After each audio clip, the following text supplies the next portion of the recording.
O tema de hoje, a bênção da comunhão. A comunhão, observada na Igreja de Cristo, não é um mero fenômeno social, é resultado da ação direta do Espírito Santo na vida daqueles que recebem a Jesus Cristo como seu único e suficiente Salvador. Lá em Atos, capítulo 2, verso 44, diz assim a palavra de Deus: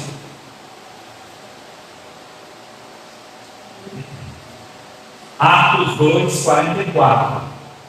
Todos os que creram estavam juntos e tinham tudo em comum. Então, observamos através desse texto,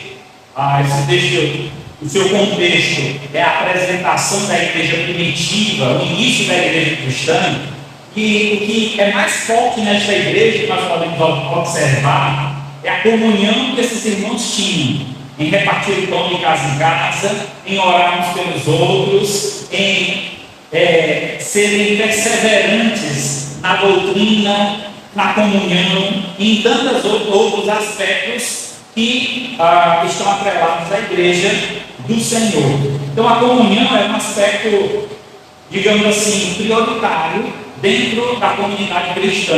Então a comunhão sempre foi uma ferramenta, um ponto a ser exaltado na igreja. Sempre que alguém vem de fora e chega em uma igreja cristã, é um dos sinais de uma igreja viva, de uma igreja abençoada por Deus. É uma igreja que tem comunhão, que a gente vê os irmãos se abraçando, conversando, tendo aquela relação. Só que essa comunhão, irmãos, ela deve ser estendida, não deve estar presa apenas ao momento de culto, ou que antecede, ou posteriormente. Então, o que significa comunhão? O que é comunhão? Comunhão é o vínculo de unidade fraternal mantida pelo Espírito Santo, que leva os cristãos a se sentirem um só no corpo de Cristo. Então a comunhão é justamente aquilo que nos faz sentir parte deste corpo. Eu sou da primeira igreja batista regular de Aracati. Por que você é da primeira igreja? Porque eu faço parte daquele corpo. Aquele corpo me pertence. Então eu me sinto bem naquele lugar. Eu sou funcional naquele lugar. Eu necessito dos irmãos que estão naquele lugar. Então isso é a verdadeira comunhão. Então a palavra grega, koinonia, é a palavra original no grego, significa comunhão. Este termo se tornou muito comum entre os cristãos, sendo utilizado no seu sentido de companheirismo, participação e compartilhamento e contribuição com o próximo e com Deus. Então, no original, a palavra é koinonia, que traz a ideia, então, de comunhão. Mas também, nesta palavra, outras ideias estão inseridas, que é o compartilhamento, o companheirismo, a participação, a contribuição, tanto para o próximo, quanto para Deus. Então, aparecendo pela primeira vez no livro de Atos, no capítulo 2, verso 42, explicando então como vivia a igreja cristã primitiva. E esta igreja, como era compartilhado pelos crentes de Jerusalém, esta comunhão. Reuniam-se em oração e súplicas, mas também se reuniam para socorrer os mais necessitados. Então a igreja se reunia com um propósito. Então, uma igreja com propósito. Qual é o propósito dessa igreja? Qual o propósito cristão? O propósito maior é a glória de Deus. Fomos feitos para a glória de Deus. E como igreja, temos glorificado a Deus? E como devemos glorificar a Deus? Através da comunhão. Vejamos então essa noite a importância da comunhão e as bênçãos que ela traz. Então, iniciemos observando a importância da comunhão. É através da comunhão que demonstramos o nosso amor a Deus. Como é que eu posso demonstrar que eu amo a Deus? É ter comunhão com os meus irmãos. Veja o que diz 1 João 4:20. Abra sua Bíblia, por favor. 1 João 4:20. Lá no finalzinho da Bíblia, antes de Apocalipse. 1 João 4:20. Se alguém disser, amo a Deus, e odiar o seu irmão, este é mentiroso, pois aquele que não ama seu irmão a quem vê, não pode amar a Deus a quem não vê. Então, é muito claro, irmãos, aqui neste texto, a ênfase que é dada aqui da comunhão, a importância dela. Porque uma vez que eu tenho comunhão com os meus irmãos, uma vez que eu expresso o meu amor pelos irmãos, eu estou tendo então comunhão com eles e automaticamente também estarei expressando o quanto eu amo a Deus. Porque Deus, se nós observarmos, Ele exige que nós tenhamos um amor a Ele na mesma proporção que Ele teve para conosco. Amemos uns aos outros, assim como Deus nos amou. Então esta proporção do amor de Deus é visto nas Escrituras por meio de um sacrifício. É certo, irmãos, que em uma comunhão é preciso que nós façamos certas concessões, no bom sentido da palavra. Nem sempre as pessoas que estarão ao nosso redor, digamos, têm nossos mesmos pensamentos, é o mesmo ciclo de amizade que nós teríamos fora da igreja. Mas na igreja, a gente tem um assunto em comum. E qual seria esse assunto? Deus, a sua palavra, conhecer mais o Senhor. Então nós temos um assunto em comum, e isso é que deve nos aproximar, nos ligar uns aos outros. Este é o motivo que nos leva a viver esta comunhão perfeita. Talvez no nosso ciclo de amizade fora da igreja, dificilmente eu teria uma amizade. Irmão, me perdoe que eu estou conjecturando, só jogando aqui uma possibilidade, né? Talvez eu nunca teria uma amizade com o irmão Wilson, professor de inglês. Nem de inglês eu gosto. Estou usando aqui uma brincadeira, mas às vezes a gente tem assim, uma versão a algo, não me interessa por esse assunto, eu não me envolvo com ninguém dentro desta ideia. Então na igreja é diferente, porque todos nós temos o mesmo propósito, estamos aqui juntos para amar, glorificar a Deus, exaltar o seu nome. Então isso nos liga, isso nos aproxima. Então se você vem à igreja e diz, eu me sinto bem naquela igreja, eu não tenho papo com os irmãos, talvez é porque você não está indo para o papo que vale a pena, né? O assunto que tem a ver conosco. Então, falemos mais de Deus, estejamos mais ligados a Deus, e assim poderemos amar de forma correta, concreta, aqueles que seguem a Jesus, porque este amor deve ser perfeito. Ao invés de nós nos degladiarmos, discutirmos e causarmos divisões, a igreja é um lugar de paz, harmonia e amor. E aqui é onde nós devemos demonstrar ainda maior este amor que nós temos com Deus, amando os nossos irmãos. Segunda importância da comunhão é através da comunhão que demonstramos de que lado nós estamos. É através da comunhão que demonstramos de que lado nós estamos. Ainda em 1 João, mas agora no capítulo 2, verso 11. Aquele, porém, que odeia ao seu irmão, está nas trevas, e anda nas trevas, e não sabe para onde vai, porque as trevas lhe cegaram os olhos. Eu não sei, mas às vezes eu encontro pessoas, na minha trajetória cristã, já encontrei algumas pessoas que dizem o seguinte: o meu santo não bateu com o santo daquele irmão. Eu sei que o crente só tem um santo, que é Jesus, né? E todos os crentes são santos. Então, que santo é esse? O irmão que não bate com o meu santo. Então, tem gente que tem dificuldade de se relacionar com a igreja.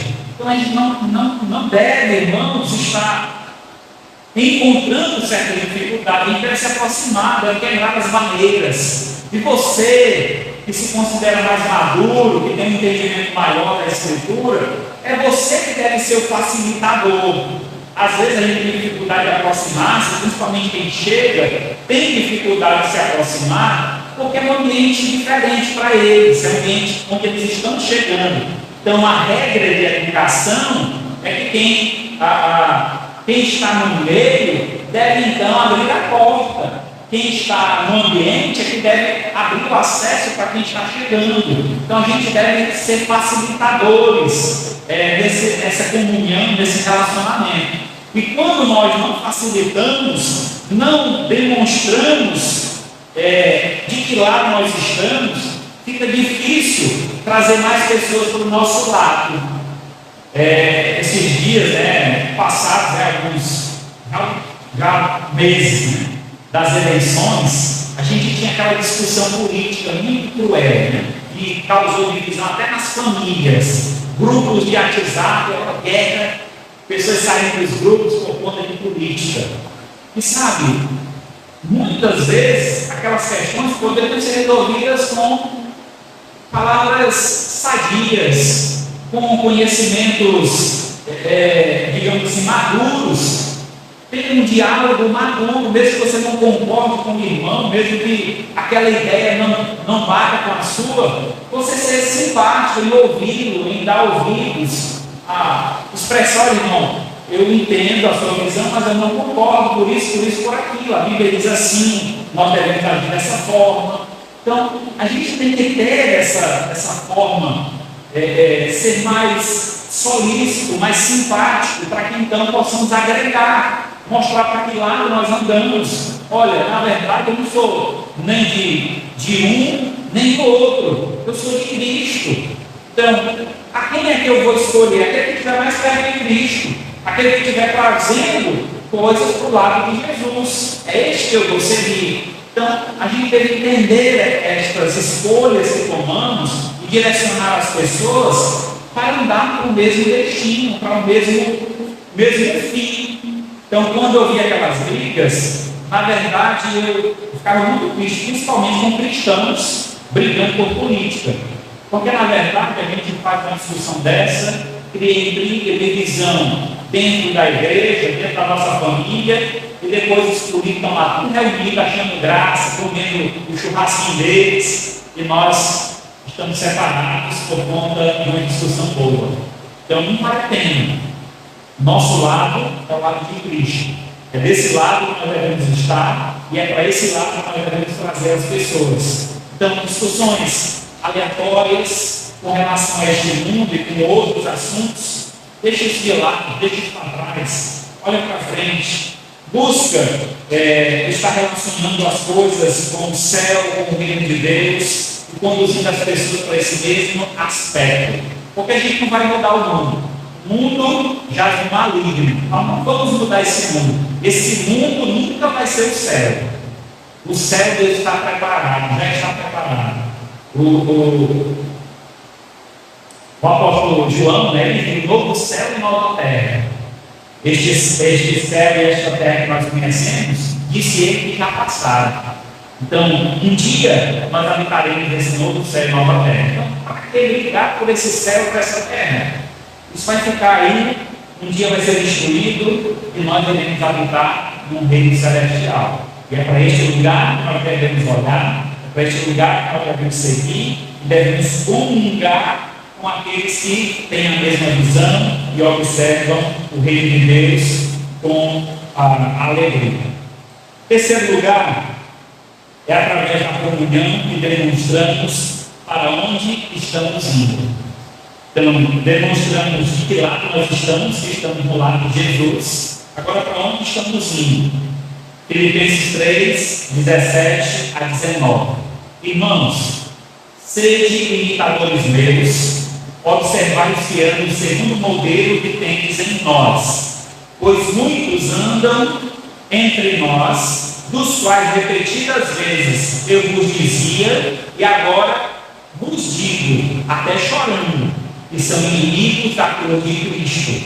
O destino deles é a perdição, o Deus deles é o ventre, e a glória deles está na sua infâmia, visto que só se preocupam com as coisas terrenas.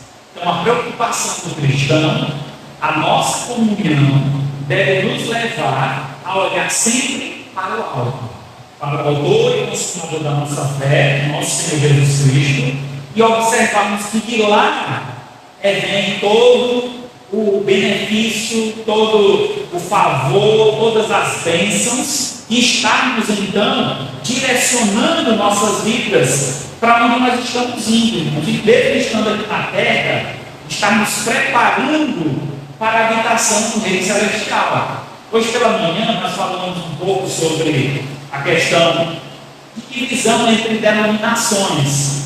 E acredito que, em certa parte, ela é importante, mas devemos tomar muito cuidado para não sermos taxados como um grupo exclusivista, em dizer que somente nós vamos ser salvos, que outros grupos estão perdidos, estão no inferno.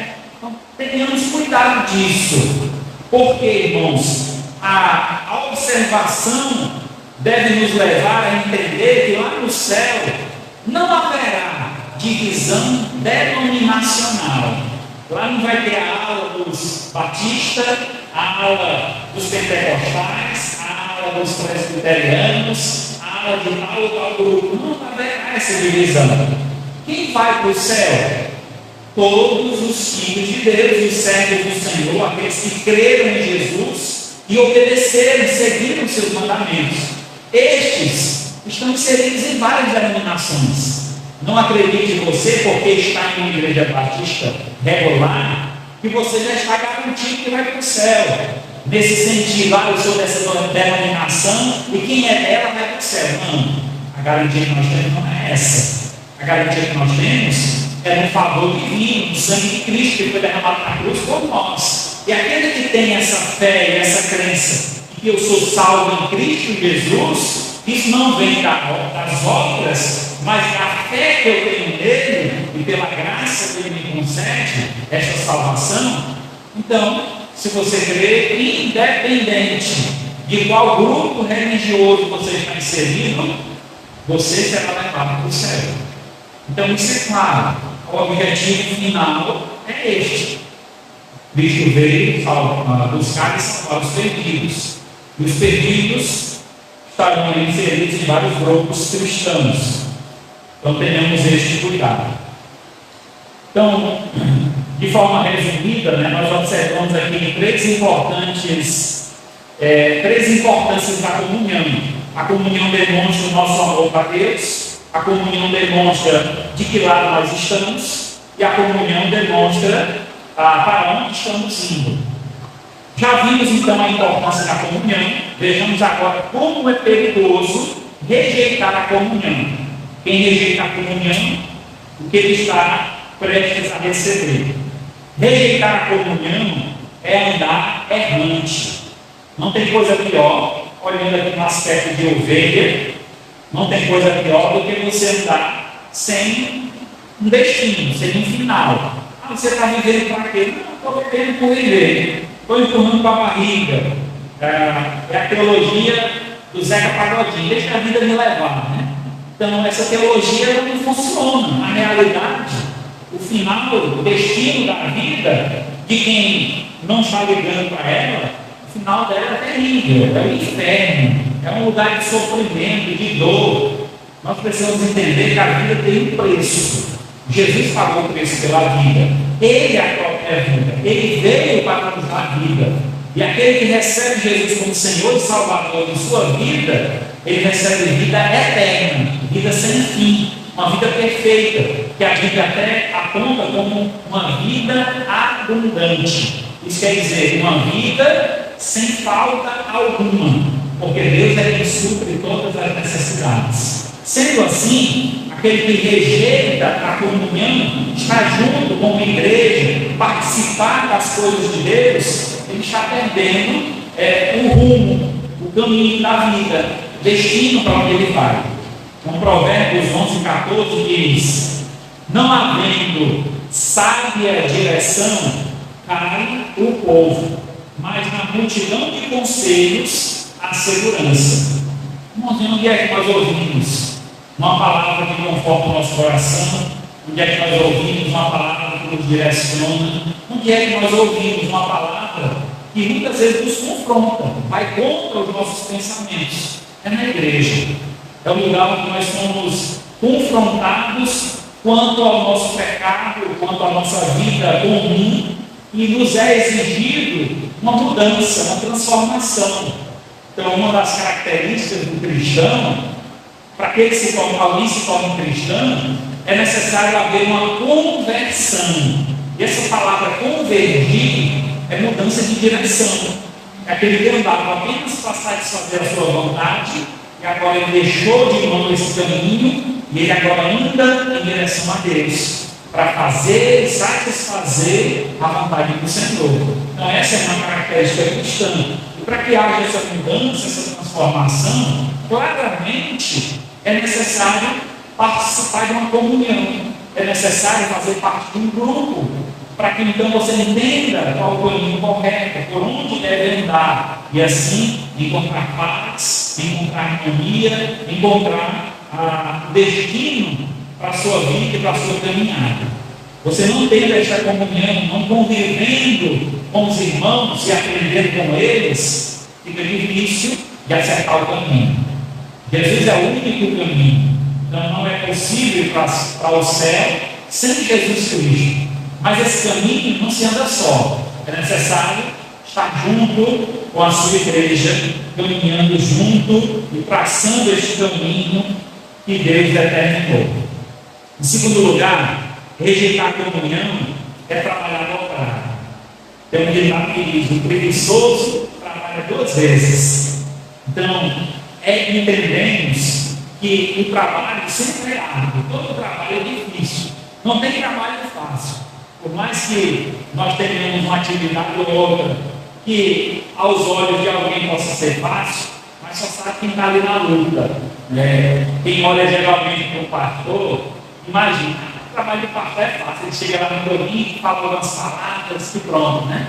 Mas não sabe que o trabalho de pastor não é só pregar, é tanta coisa, é resolver tantos pepinos, problemas físicos, problemas de documentação que nós estamos resolvendo agora, problemas de departamentos que não funcionam, como é que a gente pode melhorar esse departamento. Então, é uma área administrativa, é uma área espiritual, é uma área financeira. Então, são muitas coisas que o pastor é responsável. Então, não é fácil. Não estou aqui me colocando como algo superior, né? Mas trazer para vocês essa ideia. A gente tem o costume de desprezar e desvalorizar o trabalho do outro.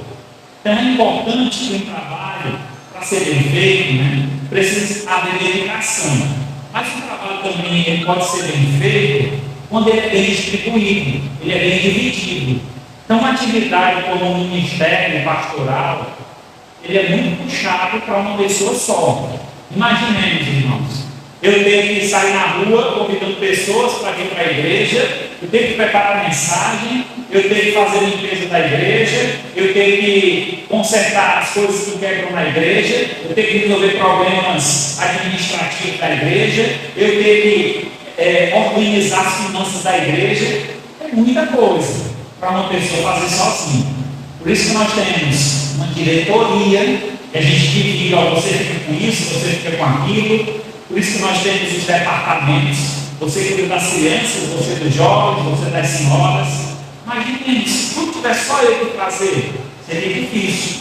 Então a comunhão nos ajuda nisso, na divisão das atividades, das tarefas. Então a comunhão, quem não vive em comunhão, ele vai trabalhar dobrado, porque ele vai se esforçar muito para fazer uma atividade que ele poderia estar dividindo com outras pessoas estarem auxiliando e ajudando nas tomadas de decisão, não só no trabalho braçal, mas muitas vezes decisões que nós precisamos tomar. E quando temos alguém de confiança, alguém próximo, irmão em Cristo, que nos ajuda, que nos orienta, que nos dá uma visão mais ampla, certamente é muito melhor o trabalho. E aí diz lá em Eclesiastes 4:9, melhor serem dois do que um, porque tem melhor paga do seu trabalho. Então é melhor quando nós temos alguém que nos auxilie, alguém que nos ajude, alguém do nosso lado. E o texto em si, ele traz a ideia de um trabalho conjunto, conjugal, familiar, mas também se estende, né, ao aspecto de igreja. Então, todos vocês são importantes aqui, e todos vocês têm uma de ser encaixado dentro dessa obra. Tem algo para que vocês possam fazer e ajudar esta obra a crescer, e desenvolver, expandir e alcançar outros lugares. Mas para isso, precisamos estar em comunhão. Se não há comunhão entre nós, fica difícil. E aí o trabalho fica dobrado para aqueles que estão na luta diária. Então precisamos de mais trabalhadores. Lembra que Jesus rogou aos discípulos que orassem a Deus, que mandassem mais trabalhadores? Essa é a nossa realidade. Olha o Senhor com mais trabalhadores. Mas vocês botem a mão na obra, pratiquem, exerçam, não deixem só para os outros. Tira aquela ideia, eis-me aqui, Senhor, envia o irmão ali. Não, eis-me aqui, Senhor, estou pronto ali, estou pronto a fazer a obra. Então é esse tipo de pessoas que nós necessitamos. Aquele que rejeita essa comunhão, está junto com os irmãos, trabalhando, ele certamente vai trabalhar dobrado, porque quando precisar de ajuda, não terá quem o ajude. Em terceiro lugar, rejeitar a comunhão é perder a alegria do compartilhamento. Não há nada melhor, irmão, dentro dessa comunhão do que compartilhar. É um trabalho conjunto, a alegria do desafio, a alegria da vitória de ter conseguido realizar o trabalho. Domingo passado, nós tivemos que cancelar a escola dominical por conta de uma atividade aqui na igreja, que foi um concerto que a gente precisou fazer aqui na elétrica. Aí os irmãos, alguns ficaram ali conversando, passaram um tempo, foi bom, outros estavam trabalhando, e um estava ali observando o outro, e compartilhando, ajudando. Isso é muito bom, irmãos. E quando a gente vê o final da obra, o resultado dela, isso nos alegra ainda mais. Se alegra a mim, que sou pecador, quanto mais a Deus, que é um ser perfeito. Deus se alegra nesta comunhão, nesse compartilhamento, de estar juntos. Isso é maravilhoso. Dividir o pão, estar orando juntos. Eu confesso a vocês que a gente tem perdido muitos membros daqui têm perdido muito a comunhão, porque não tem compartilhado tanto, tem faltado programações, tem esquecido já da EBD, para eles não sabem o que é EBD, né? Acho que ele já esqueceu, da amnésia, ele não se lembra mais da EBD. Escola Bíblica Dominical, todo domingo, 9 da manhã, aqui nessa igreja, para todos os crentes dessa igreja. Mas tem uns que não lembram mais disso. O pastor vem, estuda, acho que desanima, e aí é assim que acontece. Porque não tem, as pessoas não vêm para ouvir a palavra. Quarta-feira, culto de oração. Eu vi um pastor pregando que dizia o seguinte: você quer avaliar a maturidade da sua igreja, avalie quantos tem na escola dominical. Você quer avaliar a espiritualidade da sua igreja, observe quantos vêm com culto de oração. Maturidade, ensino. Espiritualidade, oração, fé, envolvimento. Então, infelizmente, se a gente for observar isso aqui nessa igreja, irmão, falha muito, porque nós temos falhado, muitos têm falhado, muitos estão presentes. E poder aprender, poder se relacionar melhor uns com os outros, e estarmos juntos nessa comunhão maravilhosa. Atos 2,46, como é que a igreja vivia? Diariamente perseveravam unânimes no templo, partiam pão de casa em casa e tomavam suas refeições com alegria e singeleza de coração. Quanto tempo era de quanto em quanto tempo que os irmãos iam na igreja? Era uma vez por semana, né? O que é que diz o texto aí? Diariamente Diariamente quer dizer todos os dias, irmãos? Se eu não estou enganado, né? Todos os dias, irmãos, aqueles irmãos estavam lá, ouviram a palavra. Hoje a gente troca o convívio da igreja por qualquer outra coisa. Ah, um convívio no churrasco, é churrasco? Opa, tem que a igreja de lá, o churrasco é melhor. Ah, é uma festa, um aniversário, é isso, é aquilo. Irmão, não quero impedir ninguém de ir para lugar nenhum, vocês são livres. Ninguém aqui é escravo, está preso, amarrado, acorrentado comigo. Não, vocês têm liberdade. Mas essa liberdade deve fazer com que vocês façam avaliações. Olha, eu vou para esse aniversário, mas eu vou estar mais constante na igreja, participando mais. Eu não vou, este mês, rapaz, não faltei uma programação. No mês seguinte vai ter um evento, eu não posso faltar. Eu vou lá, estou no domingo, pastor. Próximo mês, dia tal, vou ter uma programação, vou ter que estar presente. Tudo bem, pastor? Não tem problema não. Vá com Deus, Deus te abençoe. Seja luz lá onde você estiver. Então a gente precisa entender este aspecto. Às vezes, eu me sinto constrangido em ter que cobrar aos irmãos presença na igreja, que é algo chato. Não tem coisa pior. Eu detesto, dentro do trabalho ministerial, uma coisa que eu mais detesto é cobrar. Eu não nasci para ser cobrador. Mas infelizmente eu tenho que fazer esse trabalho também. Mas é chato. Ter que cobrar pessoas adultas, pessoas que já têm anos de fé, ter que cobrar presença, irmão. Estar na igreja, ouvindo a palavra, aprendendo. Enquanto vocês já deveriam estar alimentando outras pessoas, vocês precisam se alimentar com leite, um material mais simples, porque vocês não suportam o aprofundamento da doutrina, do conhecimento mais profundo da Escritura. Então, a ausência causa isso. Após observarmos a importância da comunhão e o perigo da sua rejeição, vejamos a bênção da comunhão. Abra sua Bíblia no Salmo 133.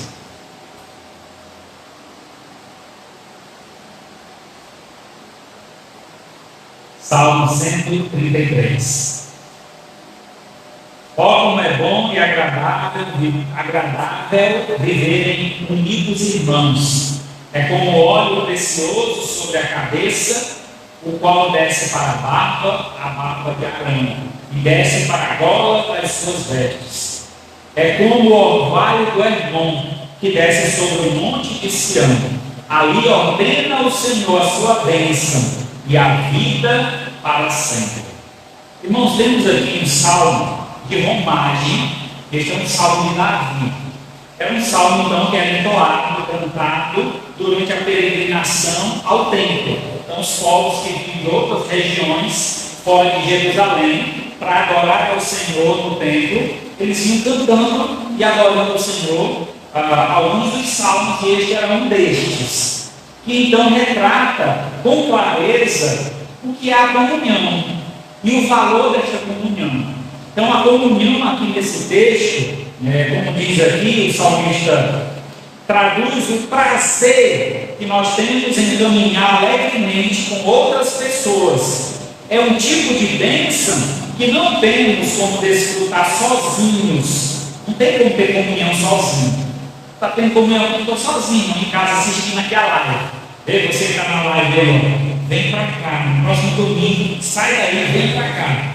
O lugar do crente é na igreja. A live que eu faço aqui é por descrentes. Se você não é crente, é para você que eu estou falando. No outro domingo, se você quiser vir na igreja, venha também, que tem lugar para você. Então, tem crente que fica em casa. Não quero live, eu assisto lá em casa, a mesma coisa. Não, irmão. Comunhão é presencial. A gente teve um tempo de isolamento social que foi triste, foi terrível. Esfriou os irmãos, esfriou muitas igrejas. Então, eu continuei com a live com a ideia de atingir aqueles que não vão à igreja nenhuma, que não são nem crentes. Esse é o propósito de eu continuar com a live. Mas se irmãos estão deixando de vir à igreja para assistir através da live, aí não tem perigo, irmão, eu vou cortar essa live logo. Mas entendo eu que todo crente sabe da importância de estar aqui e não vai assistir live em casa, né?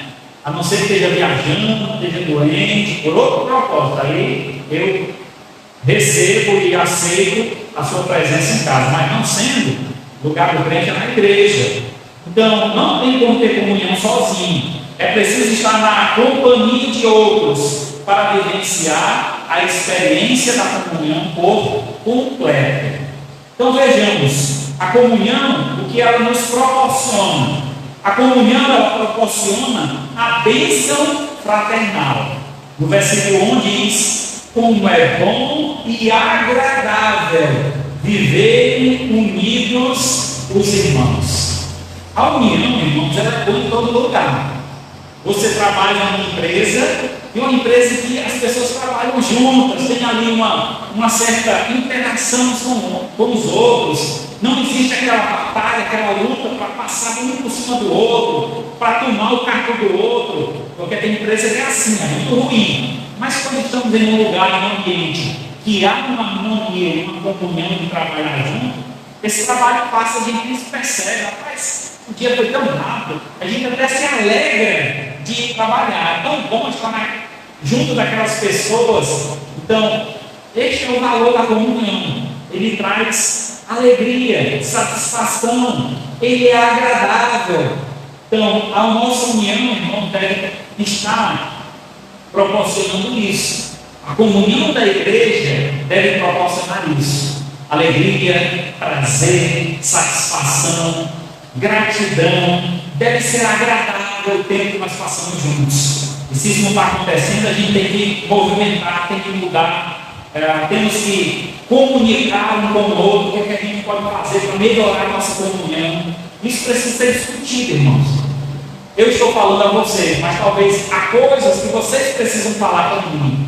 E não se prendam, não se neguem a dizer que eu preciso ouvir. Eu também quero ouvir de vocês. Isso é comunhão, é saber falar, mas também saber ouvir. Então, assim como eu falo para vocês, eu estou disponível e pronto para ouvir qualquer queixa, qualquer reclamação, mas desde que essa queixa e reclamação também seja com o propósito de edificar o corpo de Cristo, com o propósito de engrandecer o nome do Senhor, com o propósito de afinar ainda mais a nossa comunhão.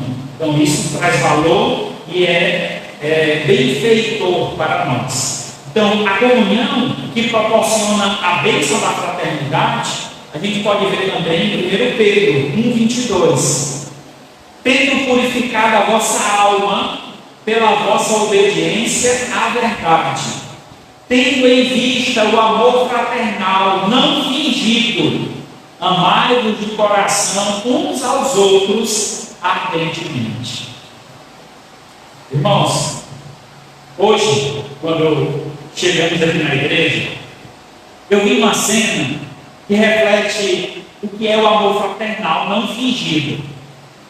Quando eu abri o portão, chegou ali algumas crianças, e aí a Cecília chegou primeiro, depois a Analice, e quando as duas se viram, imediatamente, olharam uma para a outra, correram uma para a outra e se abraçaram. Irmãos, isso é um amor fraternal. Eu tenho certeza que elas esperam o domingo chegar. Esse domingo está demorando tanto, eu quero ver a Cecília, eu quero ver a Analice.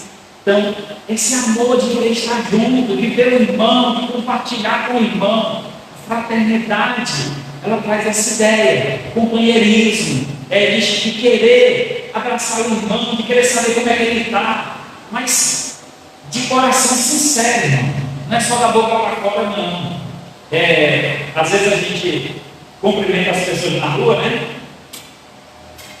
Dá um beijinho, né? Às vezes nem importa, é uma coisa assim tão superficial, uma coisa assim tão. Eu tenho nojo disso, eu acho muito falsidade, sabe? Eu prefiro pegar na mão, tudo bem, tudo bem. Pronto, é mais, digamos assim, é mais simpático esse cumprimento do que aquele beijinho, que nem se encosta. Você faz. Comunhão é interação, é estar junto, é sentir o cheiro do outro, é realmente sentir a necessidade do outro. Assim é ter comunhão. É isso que Pedro fala aqui no capítulo 1, no verso 22, que a comunhão fraternal nos faz ter um amor verdadeiro, não fingido.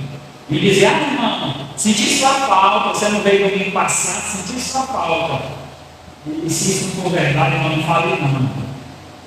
se realmente for verdade. Não, você fez falta entre nós. Tinha um grupo menor na igreja, o louvor faltou a sua voz, você canta tão forte, tão bem.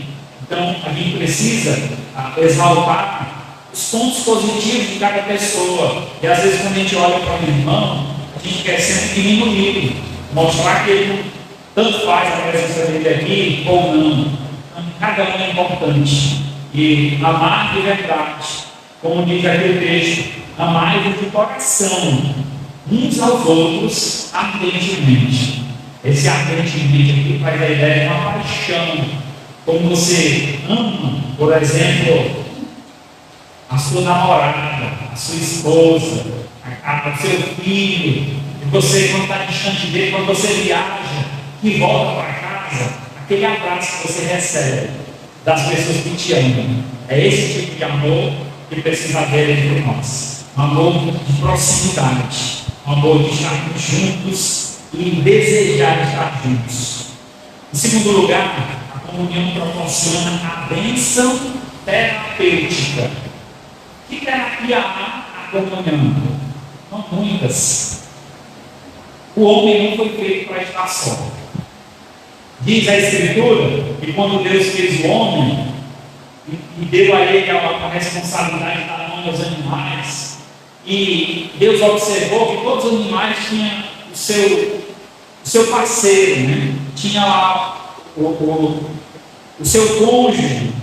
E então Deus olhou para o homem e disse: não é bom que o homem esteja só.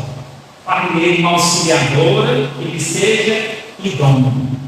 Então, a solidão, irmãos, não é bom para ninguém. Se alguém diz que gosta de ficar só, talvez essa pessoa nunca ficou só realmente. Porque a solidão é triste. Você estar só é triste. Você necessitar de alguém e não ter quem te socorra, quem te ajude. Talvez alguém tenha tido a experiência, por exemplo, de viajar e estar num lugar que não conhece ninguém. E aí naquele lugar você sentiu que é solidão. Você não tem ninguém para compartilhar. Talvez hoje com as redes sociais, isso quebrou um pouco essa barreira, né? Mas ainda assim, a presença faz toda a diferença. A comunhão genuína e verdadeira é presencial, não é online. A gente, por exemplo, no Facebook, eu tenho mais de 1.800 amigos. Que amigos são esses? Você não fala nem oi para mim, né?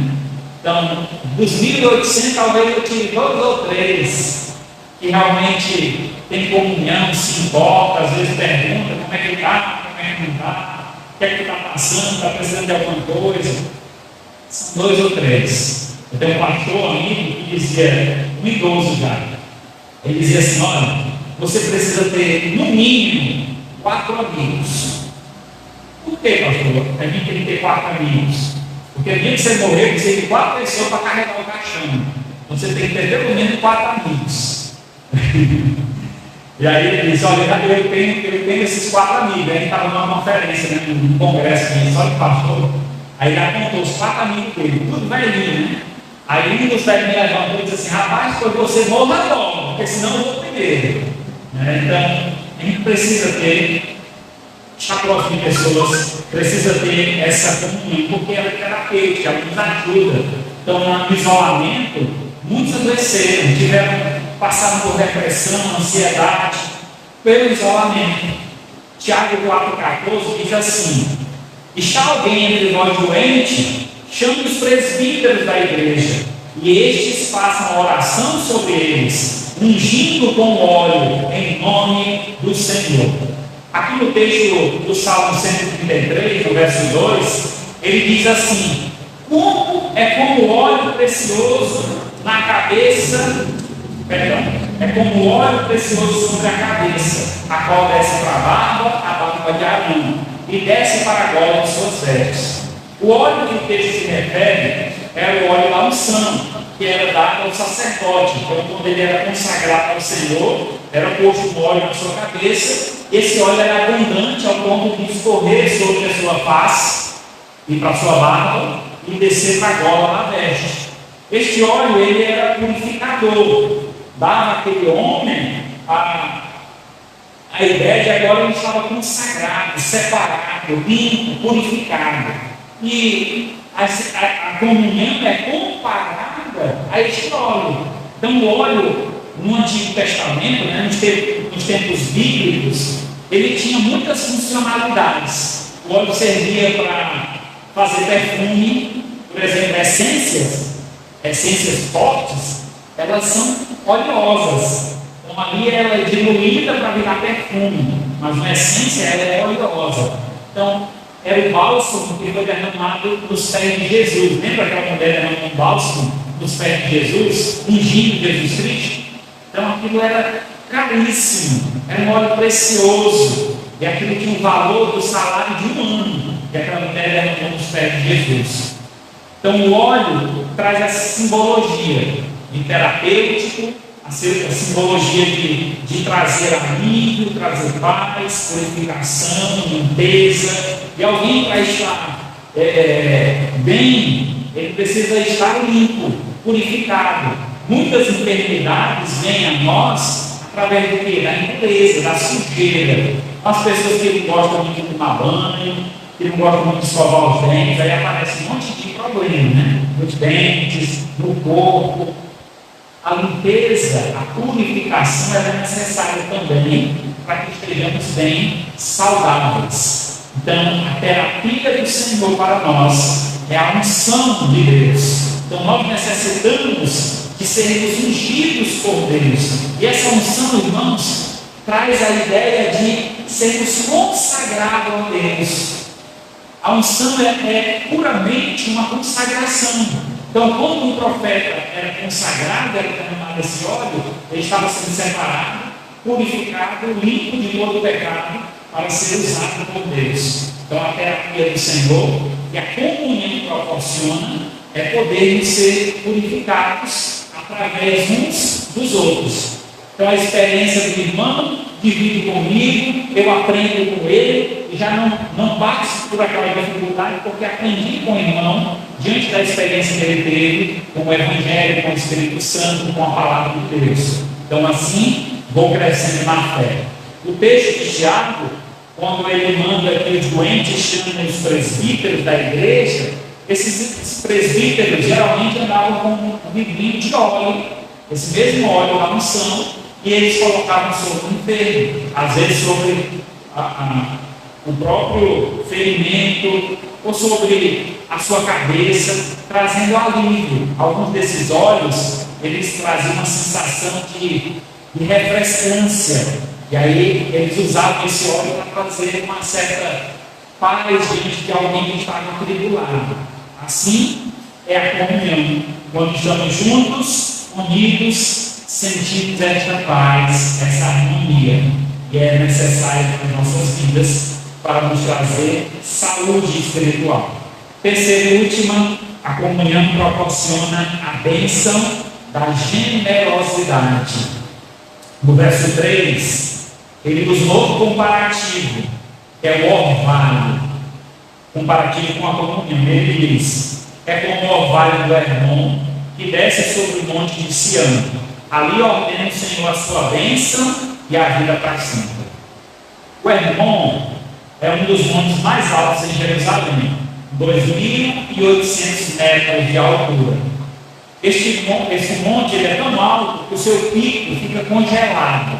E então de lá descem a água, e aí esta água é que é distribuída através do Rio Jordão. E havia naquela época um pensamento, era algo assim muito cultural, de que do Hermon saía um vento refrescante, uma brisa, que ele chama aqui de orvalho, e esse orvalho se estendia até os montes de Sião. Os montes de Sião para o Hermon ficam em um percurso de 200 quilômetros. Então eles tinham esse pensamento, essa cultura, e o salmista usa essa figura para dar a ideia de que as bênçãos do Senhor, elas não têm proporções, elas se estendem a longas distâncias. Então assim era dito sobre a comunhão. A comunhão é capaz de se estender além da igreja, e podemos alcançar outras pessoas, e podemos trazer essas outras pessoas para o Senhor, para que elas também sejam abençoadas. A comunhão aqui, quanto ao Monte Hermon, traz a ideia do cuidado de Deus, aquela brisa, ou aquela, como ele diz aqui a palavra, a orvalho que vinha do Hermon, lembrando que vem do alto, vem de Deus, toda a bênção vem de Deus. Então, assim como o Hermon tinha essa simbologia, este monte trazia essa simbologia da presença do Senhor, ela também se estendia a longas distâncias, a um grupo maior, a atingir a todos que necessitassem, tanto através desta brisa, quanto através do próprio Rio Jordão, que cortava ali todo Israel. Então era necessário que as pessoas olhassem para aquela característica daquele monte e entendessem a ligação dele com a nossa comunhão com Deus. Tendo comunhão com Deus, nós somos abençoados por Deus. E essa bênção se estende não somente a nós, mas a nossa família, os nossos amigos. Talvez você já teve essa experiência como cristão, de poder ajudar outras pessoas, e as pessoas olharem para ti depois e dizer: rapaz, esse irmão é uma bênção. Sempre que eu precisei dele, ele esteve aqui comigo. É uma pessoa abençoada. Deus abençoa muito esse irmão. Eu lembro que um rapaz que eu ajudei, quando estava fazendo uma construção em Fortaleza, numa igreja de um templo, e esse rapaz é mais velho do que eu, acho que ele tem 50 anos, não é mais velho, né? Então ele disse que nunca tinha trabalhado em carteira assinada, Eu chamei ele para trabalhar nessa construção. Eu não assinei a carteira dele porque o trabalho era voluntário, não tinha colocação na carteira, mas ele me ajudou muito nesse trabalho. E assim que ele terminou essa obra teve uma duração de um ano de construção. Quando a gente concluiu essa obra, com meses que ele tinha saído do trabalho lá conosco, ele arranjou um emprego de carteira assinada. E ele trabalhou 2 anos de carteira assinada. E depois desses 2 anos, ele saiu dessa empresa, mas toda a vida que ele me vê na rua, até hoje, eles já se passaram 10 anos, mas toda a vida que ele me vê na rua, ele diz: esse irmão é abençoado. Quem é esse irmão que abençoou a minha vida? Eu nunca tinha trabalhado de carteira assinada, foi trabalhei para ele, Deus me abençoou, eu arranjei um trabalho de carteira assinada. Quando foi agora o período da pandemia, por ele ter trabalhado de carteira assinada, foi lá e recebeu o benefício, 1.200. Olha aí. E eu passava por ele, né? Eu vi depois da pandemia e disse: pastor, a bênção que o senhor deu na minha vida, eu estou recebendo até hoje. 1.200. Não, na verdade era 600. Ele era solteiro. R$600 recebo até hoje. Isso, amém. Deus te abençoe ainda mais. Mas procure a Deus. Não quero só a bênção de Deus, não. Queira o Deus da bênção, que é muito melhor do que a bênção de Deus. E aí ele disse que já tinha ido para a igreja e tal, mas ele tem alguns problemas aí com vícios. Mas essa generosidade que vem do Senhor, ao nos aproximarmos da comunhão, nós recebemos estas bênçãos, porque as bênçãos do Senhor são derramadas sobre todos. Aquele que está aqui hoje vai sair daqui com o coração abençoado por Deus, cheio de alegria. Quem não veio perdeu essa bênção. Entende o que é isso? Se você está aqui, você está recebendo a bênção de Deus. Mas se você não está, perdeu a bênção. Então a comunhão, ela proporciona essa generosidade de Deus. 1 Timóteo 6,18. Que pratiquem o bem, sejam ricos de boas obras, generosos em dar e prontos a repartir. A Bíblia é muito clara em dizer que é muito melhor dar do que receber.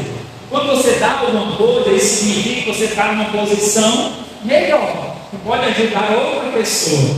Mas aquele que necessita da ajuda, esse está passando por uma dificuldade, por um momento de luta, de tribulação, de provação, como você preferir.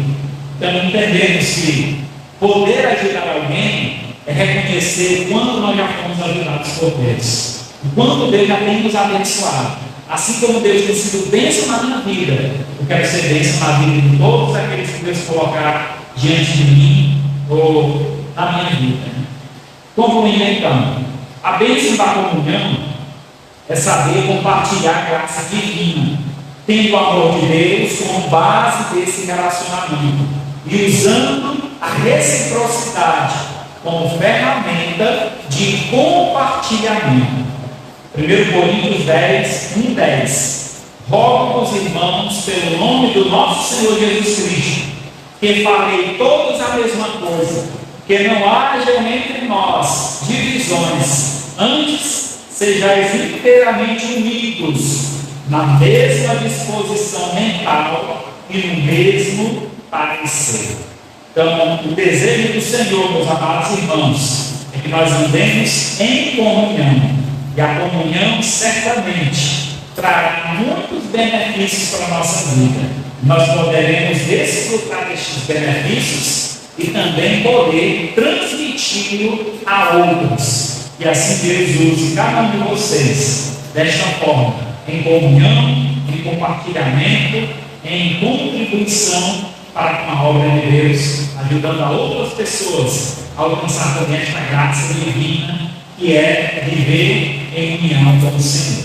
Amém? Louvado seja Deus. Vamos orar. Senhor nosso Deus e Pai, muito obrigado por esta palavra. Agradeço ao Pai pelo benefício que tu nos concede de vivermos unidos como um só povo, como a tua própria palavra nos apresenta, né? Vivemos, ó Pai, em um corpo, onde Cristo é o cabeça e nós somos os membros. E que assim esta igreja, ó Pai, possa entender esta grande verdade e viver na prática dela. Nós precisamos uns dos outros. Não tem como ser cristão sozinho, viver uma fé genuína afastada da tua igreja. É importante, ó Pai, que nós possamos viver em comunidade, unidos, ligados um ao outro, para que assim teu nome seja honrado e glorificado, nós possamos, ó Pai, desfrutar das grandezas da tua graça, porque por meio da comunhão alcançamos a graça divina e poder desfrutar os benefícios dessa comunhão. Assim nós te louvamos, te agradecemos e pedimos, em nome do teu Filho amado Jesus, que vive e reina para todos sempre. Amém. Graças a Deus.